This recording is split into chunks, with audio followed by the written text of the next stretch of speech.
tey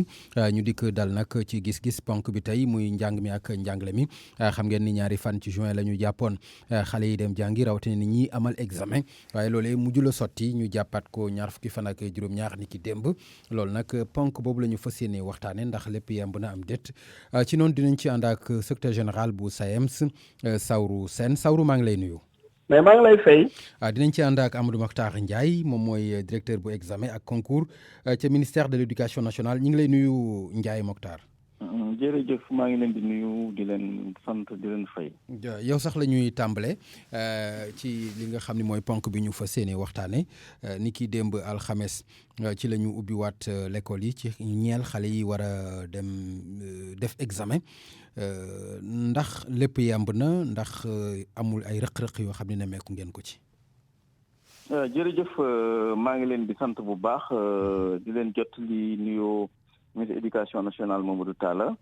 mi nga xamante ni égal mi ngi jël cant di ko jëmale ci wàllu ñi nga xamante ni autorité administrative yi muy gouverneurs yi préfet yi ak sous préfet yi mais également ak autorité locales yi muy maire yi mais mi ngi sant également nee na jàngalekat yi te boo waxee jàngalekat yi mu ngi wax syndicat d'enseignants yi parce que ñoom seen taxawaay rafet na lool ci xaar ñu ba tey ñu soog a am boobu taxawaay parce que gungeen nañ ñu même ci gox yi ak goxaat yi ak gungeen nañu autorité administrative yi pour nemmeeku saytu ndorteel njàng mi démb ci 25 juin ndorteel njàng mi noonu mi ngi leen di sant bu baax ci loolu donc également di wax ni également ñun nattuwaay bi ñu am pour xool ndax reprise bi normal na wala normalu ndax am nañ ci satisfaction wala déet dañ koy tënk ci ñetti ponk mooy d'abord nga xool est-ce que jàngalekat yi ak personnel administratif bi yemb na muy premier indicateur bi mooy premier nattuwaay bi ñaareel nattuwaay bi moo xool ndax élèves yi ñu doon xaar ndax ñëw nañu troisième nattuwaay bi mooy ndax matériel bi également yemb na mooy protocole sanitaire. léegi loolu ma bàyyi la nga tontu ci wala ma jox Saourou mu tontu ci lu gënoon. waaw ça dépend de mën naa ci dem rapidement. allez-y waaw. d'accord ni ma ciy demee rapidement mooy suñu xoolee. personnel enseignant administratif bi mbégte bi ñu ci am mooy jàpp nañ ni ci boo xoolee globalement ci Sénégal présence bi taux présence bi maanaam professeurs yi ñëw ak personnel administratif bi téeméer boo jël téeméer bépp ñëw nañ ci ay gox. wala bi gën a yées mooy téeméer boo jël juróom-ñett fukk au moins teew nañ ci professeur donc loolu dafay wane rek ni am na ay gox yoo xam ni comme Saourou moom xam na ko fu mel ni ay Sédhiou yooyu nga xam ne taw bi dafa commencé taw ay 7 heures du matin am na ci ay classes yoo xam ay écoles yoo xam ne jotul fonctionner soo xoolee également élèves yi ñi ngi doon xool élèves yi ñi ngi téeméer boo jël juróom-ñeent fukk yi ci Sénégal teew nañ téeméer boo jël juróom-ñeent fukki yi am na ay disparité aussi am na ñoo xam ni foofu la ëppee mais am na foo xam te ni foofu la yéese yooyu am nañ ko également académie par académie matériel bi liñ ci seetlu également ci matériel bi mooy protocole sanitaire bi mooy fépp foo xamante ni ministre éducation nationale jëwriñ bi nga xam ni mooy éducation nationale matalewul lépp matalewul collectivité locale yi comme ni ko président waxe woon ci ordonnance bu mu jëloon le 30 avril donc ordonnance boobu moom tax na collectivités locales yi engagé seen i dépenses ba matale matériel bi même su fekkente ni loolu aussi mënul ñàkk xëy na mu am lu war a manqué ci feneen donc ci ñetti ponk yooyu ñun ci la ñuy sukkandiku pour xool ndax lépp jàppandi na am rentrée bi am nañ ci satisfaction parce que syndicat yi sax wane nañ encore une fois ni ñoom réew mi moo leen ñor te gunge nañu ci loolu jërëjëf Amadou Makhtar Ndiaye ñu dem ci Saourou Sène Saourou dégg nga li nga xam ne moom la directeur bu examen ak concours ci ministère de l'éducation nationale wax moom ci ñetti ponk la koy xayma ndax yow ci ñetti ponkam yooyu ànd nga ci ak moom bu fekkee ànd nga ci ndax itam ni mu ko jàppee ak xayma ci pourcentage yi mu ci joxe ndax loolu itam mën nga ci ànd ak moom. waaw merci beaucoup damay commencer d'abord par nuyu le directeur des examens et concours wax ni rek démb ñun dañ jàppoon ni pour que ñu mën a àddu ci mbir mu mel ni li xew ni il fallait que ñu dem sur le terrain loolu moo tax bu ma xëyee ak l'équipe du syndicat autonome des enseignants du moyen secondaire dañ dem ci région Thiès dem Thiès département fu mel ni zone Touba Toul ñëw zone Khombol après ñëw Thiès commune xool liñ fa gis aussi wax nañ ko gis nañ ni quand même par rapport au protocole sanitaire parce que li ñu njëkk a intéressé mooy est-ce que ñu ngi respecter protocole sanitaire bi dispositif yi ñu ci def te zone yooyu ñu dem yëpp à part un peu le problème d'eau mi nga xam ne posé nañ ñu ko ci Touba Toul ci CMU Touba Toul mais feneen fi des yëpp wax dëgg gisuñu fa ay rëq-rëq ñu wax ni rek encore une fois de plus bu dee première journée bi noonu la mel dañuy jàpp ni il faudrait que ñëpp conjuguer leurs efforts pour que li nga xam ne mooy protocole sanitaire bi ñu mun ko respecter du début à la fin maintenant aussi jot nañ yeneen xibaar yoo xam ne ñu ngi ñuy jóge ci suñuy naataango yi nekk ci région yi fu mel ni dans le sud ñëpp jàpp nañ ni démb quand même c'était difficile pour que reprise bi mun a nekkee du mu war a nekkee parce que gis nañ ni par endroit taw bi commencé na foofu mais li ci am solo mooy ñu constater déjà dans des établissements comme le lycée Djignabo ak feneen mais gis nañ ni ndox bi bëri na foofu kon il faut ñu jël ay yenn matuwaay yoo xam ne xëy na dinañ xool naka la ñuy réorganiser wu foofu parce que nag li ciy wóor mooy ci 3,551,000 élèves yi nga xam ne ñoom ñoo waroon reprendre mais 551,000 élèves rek ñoo reprendre kon ñooñu en relation avec les communes et autres war nañ jàpp nañ ni wax dëgg waruñu mën a am difficulté pour loger ñëpp pour respecter la distanciation sociale.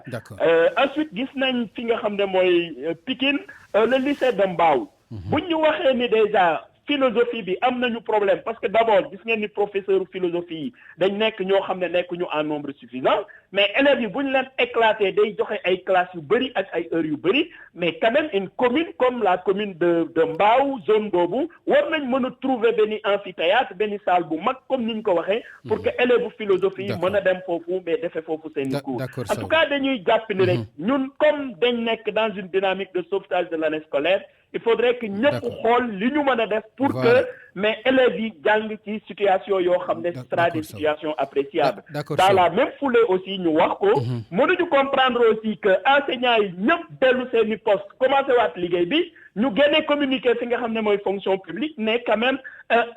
ñoom dañuy continuer di barricader wu déedéet il faudrait que ñëpp reprendre seen service parce que nag depuis plus de 6 mois ñu ngi xaar ay actes d'intégration d'avancement ou de validation yoo xam ne dafa tàggatémbe te donc ministère yi yëpp ñoo war a reprendre service à partir de ce moment je crois que mbir mi xëy na yàlla mën na ci def sutura voilà xam naa ni yeneen ministères yi ñi ngi lay dégg waaye ñu des ak éducation nationale ak Mactar Ndiaye bu fekkee loolu itam am na lu mu ci mën a wax xayrun waaye man sama laaj rek mooy ci biir yi waxam moom Mactar mooy da nga waxul benn li nga xayma ci ay jàngalekat yoo xam ni dem nañ ci classe yi kon loolu dafay tekki ni jàngoro ji di mbas mi amul kenn koo xam ni am na kum ci laal ci jàngalekat yi kon loolu nga bëgg a wax su ma la déggee. non dama bëgg a wax ni jàngalekat yi ñoom teew nañ liñ doon xaar ci ñoom gis nañ ko mooy teew nañ ak doole xam nga nag mbas mi il faut aussi ñu nangu ni amul benn catégorie socio-professionnelle bu muy bàyyi il faut ñu nangu loolu fu mel ni Italie gis nga ci ñoom li ñu perte ci ay médecins yoo xamante ni dañu ñàkk seen bakkan li ma ci jàpp ci xayma. mais xanaa kenn du ci positif di jàngale ji xanaa kenn du ci amee jàngoro ji di jàngale ji. non dañuy jàpp ni amuñu mal parce que soo xoolee même soo nattee diir bi ñu toog bi ñu reporté kii beeg léegi mais tooguñu loolu rek gratuitement dañu jàpp ni 14 toog nañ au moins 15 jours yoo xamante ni ku ci amoon jàngoro bi dina manifesté wu. donc dañuy jàpp rek ni ñoom teew nañu jàpp nañ ni ñu ngi ci wér-gu-yaram bu mat sëkk quoi loolu lañ jàpp. mais dama bëgg a wax rek ni la ci communication bi ñu def que ni enseignants yi fi ñu doon xaar jàngalekat yi ñëw nañ parce que yemb nañ ñëw nañ. élèves yi aussi yemb nañ matériel protocole bi aussi yemb na xëy na am na comme ni ko Sowru waxee ñu bañ a nelaw ñu xëppi suñu bët également parce que ci département bu nekk ci académie bu nekk ci région bu nekk am nañ ay comité yu ñu installé yoo xam ne comité de veille et d'alerte lañ ko tuddee nga xam ni suñu gisee lu manqué ci protocole bi wala loo xam ne dafay indi sooxee ci njàng mi ñu teel a alerter pour ñu régler ko loolu mooy problème bi loolu mooy def yi ci des nag ay waxtaan la comme ni mu ko waxee parce que même enseignement professionnel waxuñu ko enseignement professionnel satisfaction bi ñu ci am c'est à 78%. C'est-à-dire que téeméer boo jël daanaka juróom-ñett fukk yi répondre nañ aussi bien ñiy jàng que enseignants yi ak protocole. d'accord Sawru danaa ci baal ma Makhtar ma delluwaat ak Sawru ku ne fàttaliku na ni ñaari fan ci weeru juin ba ñuy dàq lii di ubbite gi dara waralu ko lu dul woon ay jàngalekat yu amee woon jàngoro ji. tey kenn waxul lu ci jëm ndax dañ cee sëgg bët wala lan moo ci xew ba waxuñu dara loo xam ni lu jëm ci loolu la wala jàngoro ji dafa jàngalekat yi dañ cee mucc. non xam nga comme niñ ko gisee rek virus bi moom c'est un virus très démocratique xoolul jàngalekat xoolul médecin xoolul gendarme xoolul leneen li ñu ŋaññi woon déjà ci communication bu ñu defoon ci ñi jàngalekat yi mbas mi laal mooy que pourquoi ñuy fësal que jàngalekat yi mbas mi laal na leen loolu moo indi stigmatisation bu bëri ci jàngalekat yi loolu moom kenn rafetlu ko te kenn mënu ko nangu. maintenant il va sans dire que ci jàngalekat yooyu nga xam ne ñu ngi amee woon situation mbas mi ak stigmatisation bi. waxoon nañ ministre de l'éducation na jël les dispositions pour affecter leen parce que nag am na yenn yoo xam ne boo ko dundee ci localité dina jafe trop nga dellu foofu pour mën faa jàngale loolu moo tax ministère de l'éducation man personnellement échangé naa ci ak moom jot na déjà liste Ziguinchor ñeneen ñi nga xam ne mbas mi laaloon na leen ñu nekkoon dans ces situations là il faudrait que ministère jël toutes les dispositions pour mën leen affecter maintenant li ci leer mooy ñun commencé nañ njàng ak njàngale mais bu ñu respecter li nga xam ne mooy mesure de distanciation sociale tous les éléments du protocole sanitaire mun na am mais yàlla suturaal école bi parce que li wér te wóor mooy loo xam ne kenn mënu ko nangu mooy que l'école devienne une pandémie un foyer de propagation de la pandémie loolu moo tax tous les acteurs dañu war a conjuguer nos efforts pour que l'école soit mise dans une parabole de sécurité absolue maintenant li ciy xew nag il faut ñu sooraale moom borom bi moom mooy dogal dafay am yenn yoo xam ne xëj na au cours de l'année mën na xew mais loolu bu xewee tamitam faut pas que ñu fësal que tel corps la wala lii la nañu jàpp ni rek mbas mi xëj na sénégalais la dal mais ñu traité ko comme lu ñu traité tous les autres sénégalais maanaam taxaw ko loolu leer na Sawru ma dellu si waate ci Makhtar nag ci jamono ji nga xam ni ci la ñu ubbiwaat l'école yi xam nga ni jamono nawet la jamonoy nawet moom boo ko waxee ak yenn dëkkaan yi nga xam ni l'école yi daanaka doy na waar ndax amul leneen luñ ci mën a njort ci mën a indi rëq-rëq ci seen yéene. Papa Ngagne jërëjëf dafa am lu ma bëgg a wax rek tuuti dugg ci question bi rapidement parce que bëgguma la retenir lu yàgg il faut aussi ñu xam ni xale bi dëkkul école il faut que sénégalais parents d'élèves am rôle bu ñu war a jouer. parents d'élèves dañu am rôle bu ñu war a société dañu am rôle bu ñu war a jouer xale bi dëkkul école dafay jóge kër jaar ci mbedd wala dugg ci oto ñëw ci école delluwaat matuwaay yi ñu war a jël ci école bi ñu ngi koy jël donc mais ci mbedd mi waaye nag lam fay fekk ci l'école ba ci mbooloo du ko fekk ci kër ga nag non je suis d'accord mais mën na dugg car de transport mais kër yi aussi gis nañ la fa xew mbedd mi Pape nga yaa ngi ciy dox xam nga ni mbedd mi la fa nekk mooy nit ñi am na ñoo xam takkatuñu sax masque dama bëgg a wax rek ni niveau de responsabilité yi il faut que ñëpp jàpp ci chaîne la war a nekk bu ci ñëpp jàppee ñu jàpp ci école bi jàpp ci kër gi jàpp ci mbedd mi waxtaan ak xale yi jàpp naa ni loolu dina am leneen li nga wax nag ci affaire nawet bi il faut que Sénégal ñu tàmm di liggéey ci nawet boo demee fu mel ni Ziguinchor dans le sud wala nga dem ay Kédougou wala Kolda ñoom amuñu jafe-jafe yooyu man def naa région yooyu taw du leen tere liggéey du leen tere dem dox seeni aajo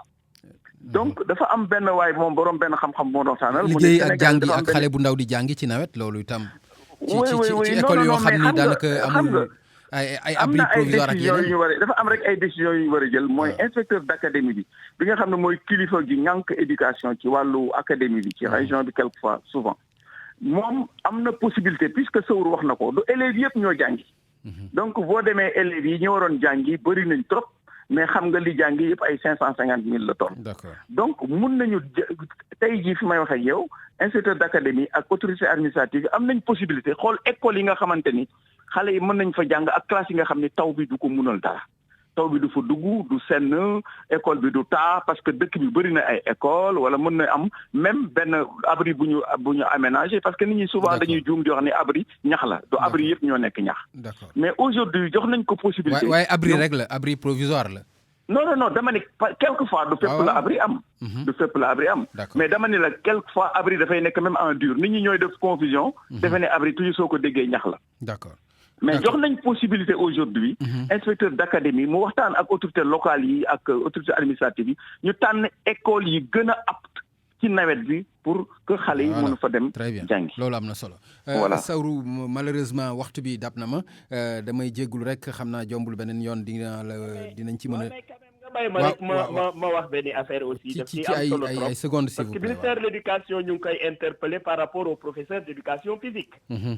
ñoom nee nañ dañ bëgg a reprendre seen activité comme ñëpp je crois que loolu war nañ ko mën intégrer ci protocole sanitaire bi. tout à fait loolu farata la loolu lu am solo la. dëgg la ensuite il faut ñu dem vers un protocole pédagogique ñu échanger sur les examens et autres. comme ça lépp liñ ciy def rek ñu déggandoo ko ñun ñëpp. jërëjëf. jërëjëf mu nekkoon Saourou Sène njiitu SAEMS ñi ngi koy gërëm bu baax muy syndicat autonome bu enseignant moyen ak secondaire ci Sénégal Amadou Mokhtar Ndiaye nekk directeur des examens ak concours ca ministère de l'éducation nationale ponk bi nag aju woon ci ubbiwaat nañu l'école yi ndax lépp yemb na am déet mbokk yi fii la ñuy yem ak yéen di leen jox daje incha allah ci beneen jotaayu xibaar bu ci yàlla